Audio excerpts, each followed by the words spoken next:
शहीद ज़ुल्फ़िकार अली भुट्टो जी पोटी मीर मुर्तज़ा भुट्टो जी न्याणी ऐं मोहतरमा शहीद बेनज़ीर भुट्टो जी भाइटी फ़ातिमा भुट्टो शादीअ जे बंधननि में ॿधिजी वई।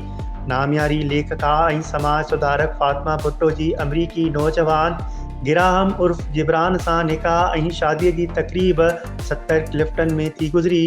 उन हवाले सां फ़ातिमा भुट्टो जे नंढे भाउ ऐं आर्टिस्ट ज़ुल्फ़िकार अली भुट्टो जूनियर जुमे वारी राति सोशल मीडिया ते पंहिंजे हिकु बयान में ॿुधायो, जंहिंखां पोइ फ़ातिमा भुट्टो पंहिंजे निकाह ऐं शादीअ जूं तस्वीरूं सोशल मीडिया ते शेयर कयूं।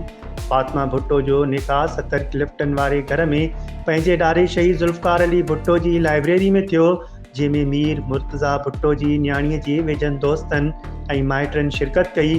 फ़ातिमा भुट्टो पंहिंजे निकाह ऐं शादीअ जी तक़रीब में अछो वॻो ऐं ॻाढ़ो रओ पातो।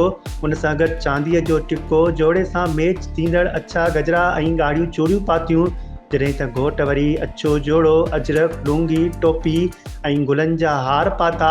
फ़ातिमा ऐं गिराहम जो निकाह थियो ऐं पोइ ॿिन्ही खे लाऊं ॾिनियूं वियूं। फ़ातिमा भुट्टो पंहिंजे निकाह जूं तस्वीरूं सोशल मीडिया ते शेयर कंदे लिखियो त गुज़िरियल ॾींहुं मुंहिंजो निकाह जिब्रान सां पंहिंजे ख़ानदानी घर 70 क्लिफ्टन में थियो।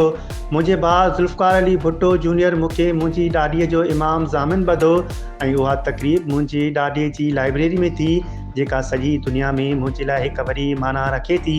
हिन लिखियो त असांजे पोयां मुंहिंजी पुफिन चाचे ऐं वालद जे नंढपिण जूं तस्वीरूं ऐं पाकिस्तान पीपल्स पार्टीअ जो झंडो रखियल हो, जेको मुंहिंजे ॾाॾे पाण पंहिंजे हथनि सां उते रखियो हो। फ़ातिमा भुट्टो सोशल मीडिया ते वधीक लिखियो त हाणे असांजी शादीअ जी का बि तक़रीब न थींदी।